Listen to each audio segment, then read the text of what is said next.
Well, welcome today to Fearless Emotion Management. Glad to have you guys back here today. JC, if you'll just wave at me to let me know you'll take control of letting people in from here on out. Thank you.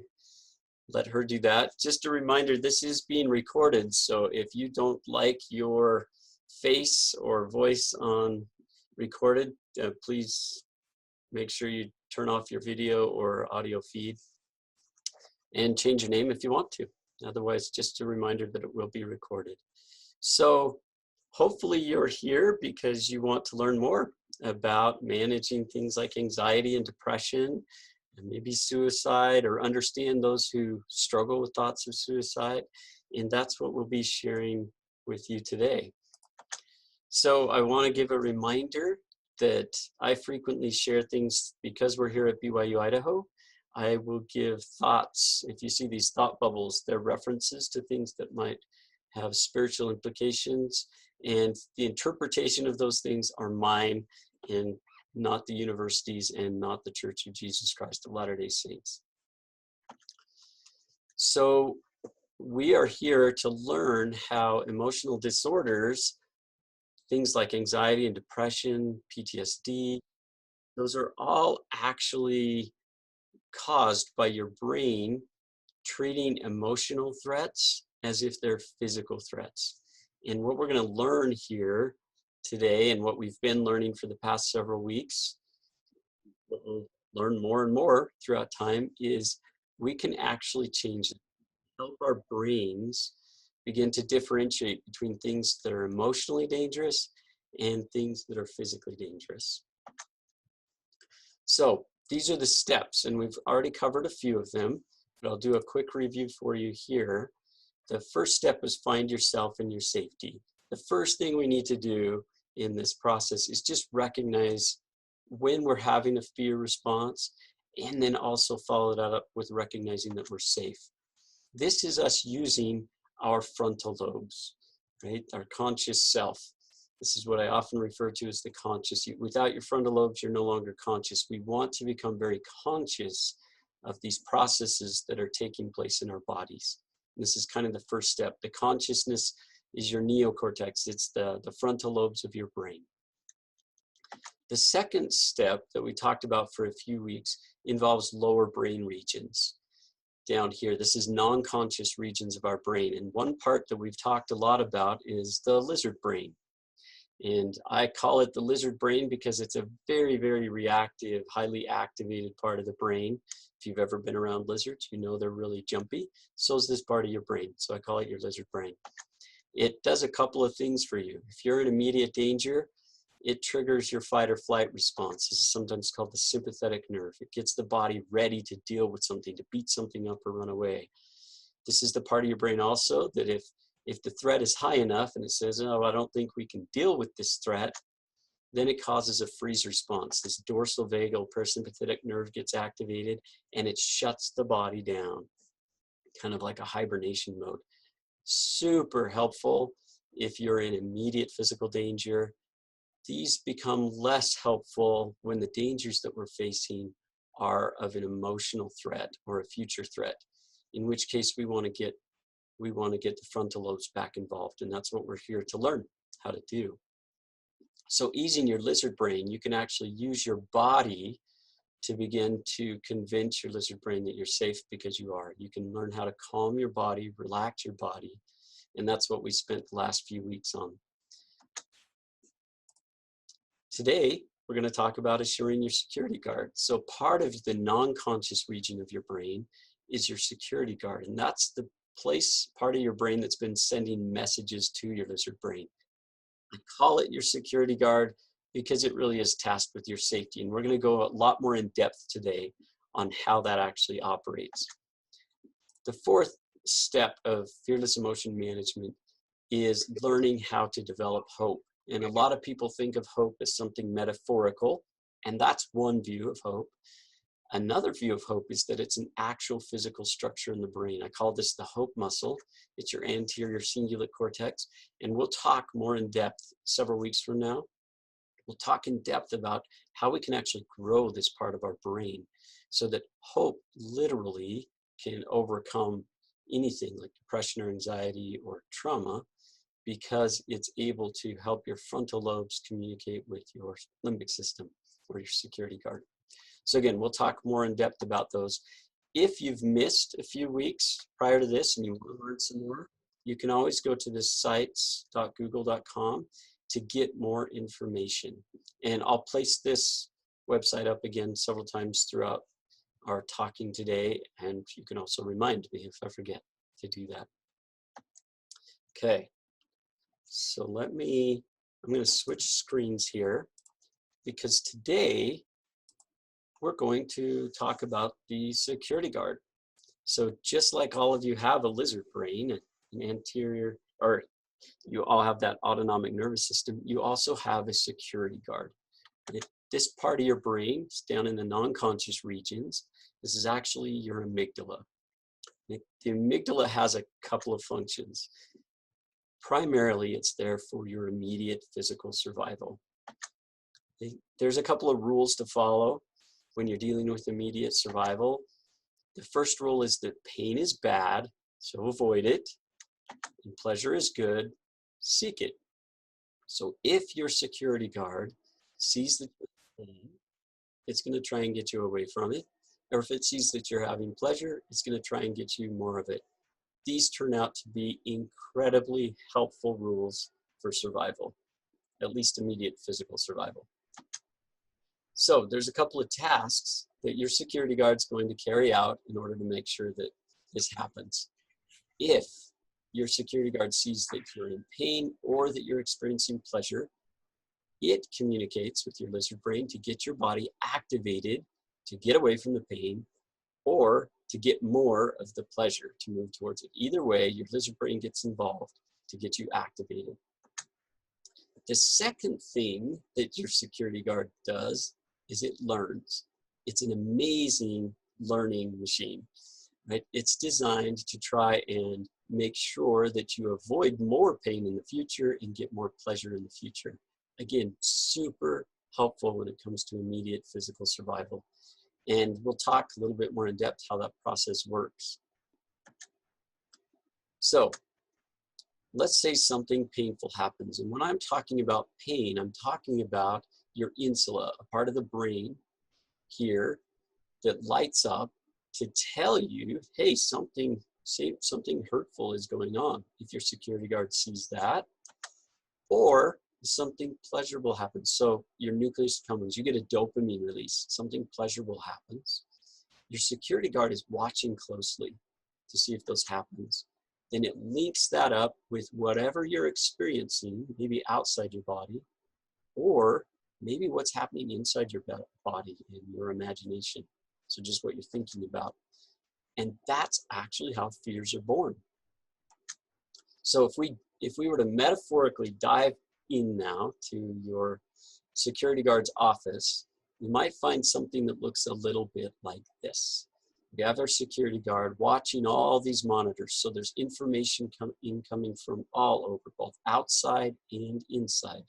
It's gathering this information. Now, I refer to this information as movies because they're just information. And we'll talk more in depth about this, but that's what I'm going to call this information, is movies. And there's 4 main ones we're going to talk about today. We're going to talk about your pain center, pleasure center, your 5 senses, and your imagination. So let's start with pain. I've already introduced it a little bit. Let's go more in depth.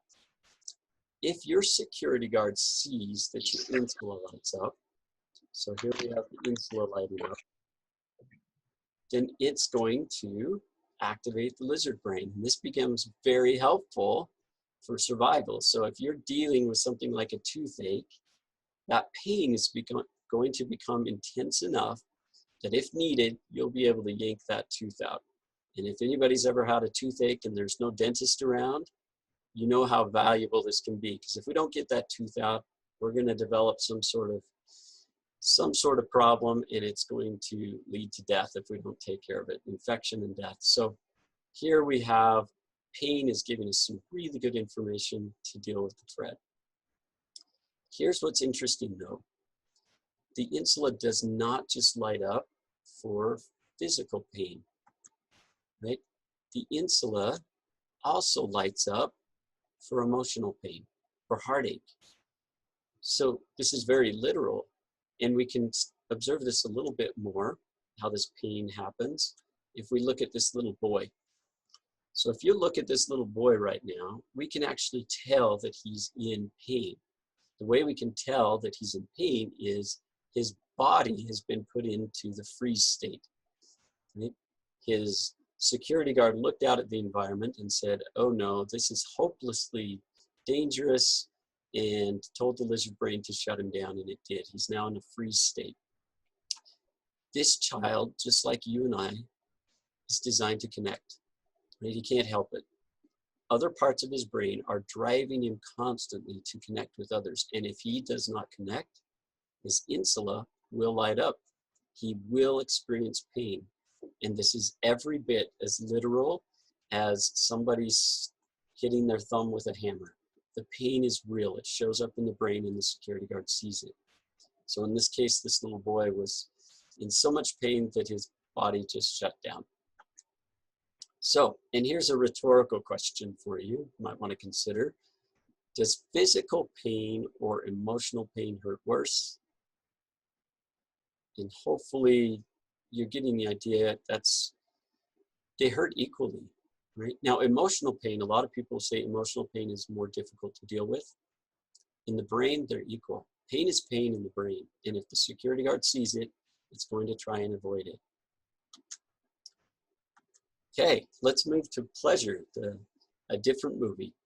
Right? Your security guard is constantly watching your nucleus accumbens to see if you experience any kind of pleasure. Right? If this area of your brain lights up, you receive dopamine, and your security guard activates the system to go get more of it. And this is super helpful when we're out foraging for food, for example. Right? If we come across these berries and we put one in our mouth, we're going to get a dopamine release. And that dopamine release is going to cause our security guard to say, hey, we liked that, let's get more of it. So now suddenly the lizard brain gets involved, we get activated, and now we're in kind of a fight or flight state to get more berries. This is incredibly helpful for survival. We need this process to happen to help us survive. Here's where it can get complicated though, because this dopamine center, the nucleus accumbens, can also light up for something like this. And you can imagine that maybe this is not always so helpful.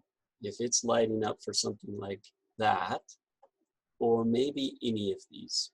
So the security guard is watching this light up with pleasure for something like social media or video gaming or pornography or sexual promiscuity, prescription meds, illicit drugs, compliments for accomplishments. Any of these can light up the nucleus accumbens and can lead to trouble if it's not managed well, right? Because this is where we get the core of compulsions and addictions.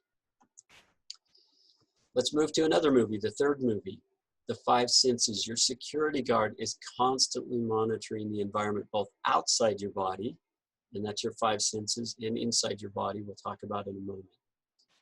We're talking about the things that you hear and smell, and touch and taste and see. All of these things are being fed through your amygdala, your security guard, so it can determine if you're actually physically safe.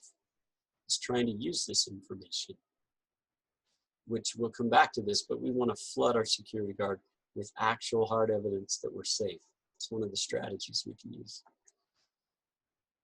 Fourth movie, your imagination. So everything you think about, your worries, the words, the memories, the ideas, the impressions, all of these are parts of your imagination. And your security guard cannot and will never be able to tell the difference between reality and what you're thinking about. It becomes really important when it comes time to begin to manage kind of threats in our environment. Okay, so let's talk, now that we know some of the sources of information our security guard is using, let's talk about how fears and compulsions are learned. Okay, We all start out with two fears. We're hardwired with them. If we're neurologically sound, then we have two fears. One is the fear of falling, and the other is the fear of loud noises. And they check for all of these at childbirth, right? They look to see that the baby is neurologically sound by looking for these fears. We can't unlearn these fears. They're hardwired, they're supposed to be there, they're essential for our survival. All other fears are learned. And the hopeful thing about that message is anything that our brain has learned, we can also unlearn in the right circumstances. Here's how that fear process works. So if I'm experiencing something pleasurable or something painful, so pleasure or pain, my security guard takes note, says, oh, okay, that felt good or that hurt. And then it connects it with whatever I'm thinking about, imagination, or whatever I'm experiencing from my five senses. This information is then put into a file and placed in a filing cabinet for highly rapid recall. This process is called encapsulation. And of course, in your brain, this is more what your filing cabinet looks like. You have new dendrites making new connections in your brain. And we're just representing that here as a filing cabinet. This process is called encapsulation. So when this takes place, you have fears born. So we're going to walk through a couple of examples. One is if you were a little child and you saw a red glowing disc on a countertop, my guess is if you were anything like me, you wanted to touch it. It's just what kids are born to do, is to be curious. They see a red glowing object, they go and touch it. And of course, when they touch it, they experience pain. A message is sent from their fingers to their brain and their insula lights up.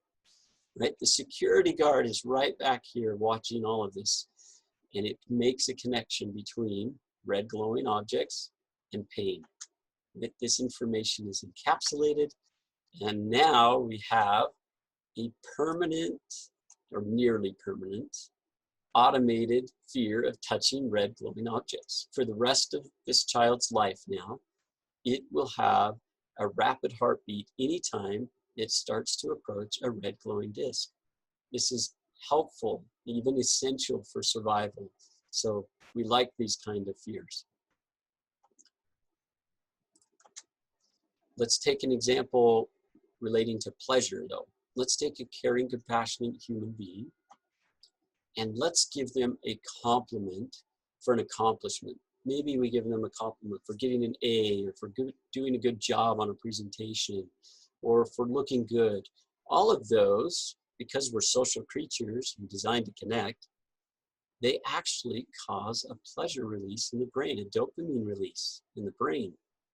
The security guard is back here watching this and says, aha, I now know a source of pleasure. It's those compliments, right? So this information is encapsulated. It's put into this filing cabinet. And now we have a learned, automated fight or flight response to get more compliments, right? This can seem kind of useful on the surface, and in some ways it is, and it's also highly dangerous. And here's why it's dangerous. Seeking pleasure from compliments is the foundation of perfectionism and fixed mindset, both of which lead to tremendous difficulties with anxiety and depression and even suicide ideation. Let's take another example, this time of pain again. Let's say work or school. We could substitute anything else here too. So maybe you're at work or school or church, or maybe even your home environment. But wherever you're at, let's now place some interesting phenomenon like a lack of control, unclear job expectations, dysfunctional workplace dynamics, sexual discrimination or sexual harassment, extremes of activity, lack of social support, work-life imbalance, all of these. Any of these actually cause pain in our brain, right? We are designed to socially connect. All of these cause a social disconnection and result in pain in the brain. And when this carries on through time, the security guard takes notice. encapsulates this information, and now we have a automated learned fear response to work. And when this goes on long enough, we have what we call the development of burnout. That the brain says it's not worth it. That place, whether it's work or school or church or home, wherever it is, it's now a source of pain, or we call it burnout. It's no longer a pleasant place. And this is all non-conscious, by the way. You might be somewhat consciously aware of this process happening. It's primarily non-conscious. Okay, let's take another example of pleasure. Let's take a 9-year-old child, and I'm using a 9-year-old child for a good reason, and that's because this is the age at which now children are exposed to pornography for the first time. And it turns out that pornography is really good at causing the pleasure release in the brain, a dopamine release. So we have this little 9-year-old, its little brain gets some titillation, some excitement from this pornography abuse. The security guard, just trying to do its job, says, oh, that felt good. Let's remember this, and let's make sure we get more of it in the future, right? So now we have this new fear or a fight or flight response to get more pornography. Right? And notice I'm not saying addiction right now. I'm not saying 9-year-olds are addicted to pornography. They do, once they get exposed to this, have this interest, this heightened interest, because it felt good, felt interesting to look at it. So there was the dopamine release, it felt good. Now we're going to up the ante. We're going to first put somebody in pain, right? This can be physical pain, or it can be emotional pain. To a security guard, it doesn't matter. Pain is pain. All pain is equal to the security guard. We just need some pain, and maybe it's toothache, broken bone, broken heart, whatever it is. We just want the person in pain for this example. And now, just at this moment that they're in pain and the security guard is trying to get them away from it, we're going to introduce something pleasurable. Something like alcohol or drugs or social media, pornography, video games, whatever it happens to be, something pleasurable. And here's what the security guard just learned.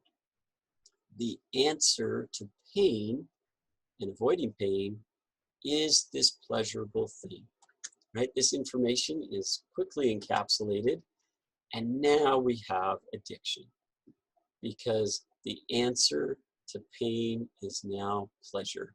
The answer to my heartache is alcohol, right? The answer to my social disconnection is pornography or video games. Whatever it happens to be, we now have addiction because the brain is going to seek the pleasure to avoid any kind of pain. So I want to emphasize that while you have thousands and thousands of fears by now, if you're more than 1 day old, you have lots and lots of fears already.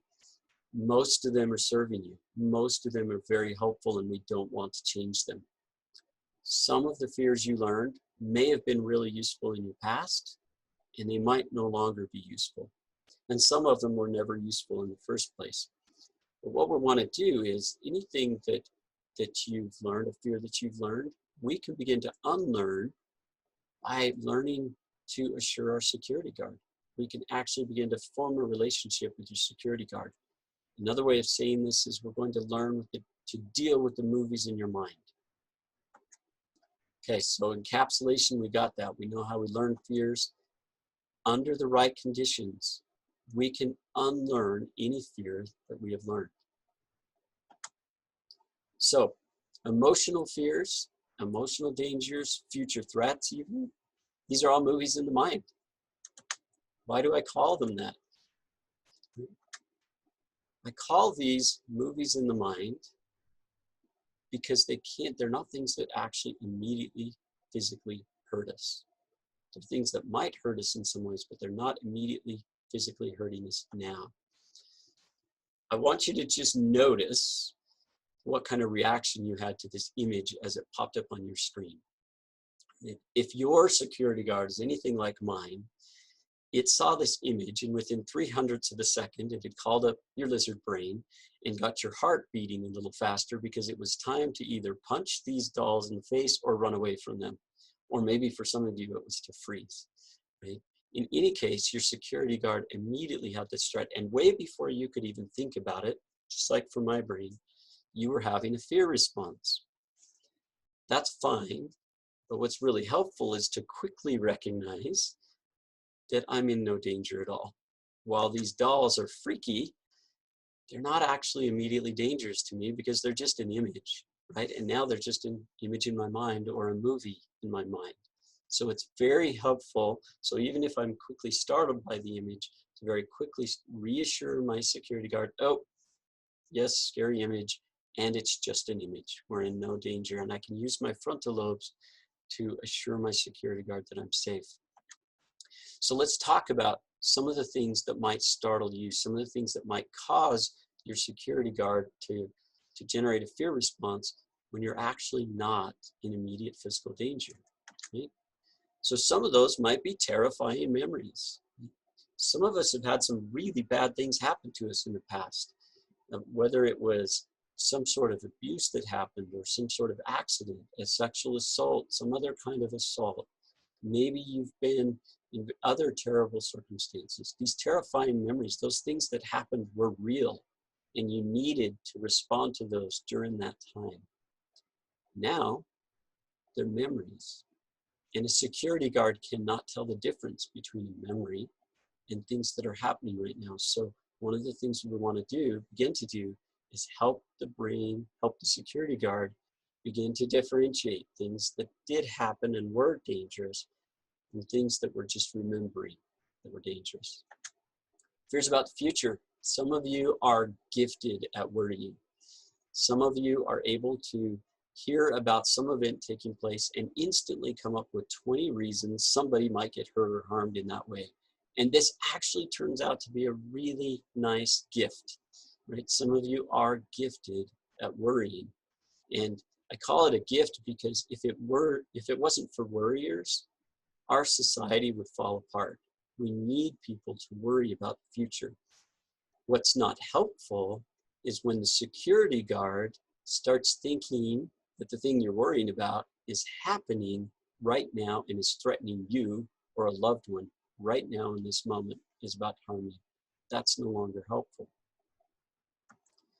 So another thing is unwanted feelings or body sensations, especially as we get older. Some kids when they're younger, but for some of us as we're getting older, we start having some bizarre body sensations.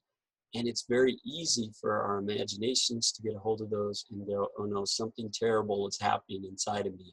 Something bad is going on. And if we've been to the medical provider and they've said, you know what, you're actually okay, this is just aging, you're fine, then we call these unwanted feelings and body sensations just that. They're just sensations. They're not evidence that we're about to be harmed. Another thing that can happen, another movie in the mind, are negative beliefs about the self. Right? We are social creatures. We're designed to connect. So if I have the thought, I'm not good enough, if that thought comes to mind, it instantly sets me up to be distant from other people. Other people don't want me. I am now set up for constant pain because my security guard sees that I'm hurting because I'm not good enough, and it tries to get me to run away from people or yell at them, which only further perpetuates the problem with connection. So negative thoughts, if my security guard gets a hold of them, can cause me a lot of problems. So I'm not good enough, or I'm too broken, or boy, if people really knew me, they would. All of these are thoughts. They're all just movies in the mind, right? What we want to do is learn how to get these up on the movie screen, to begin to recognize, while they're not pretty, they're not wonderful, they're also not immediately physically dangerous. We need our frontal lobes to deal with these things. We don't need our lizard brain to try and handle them.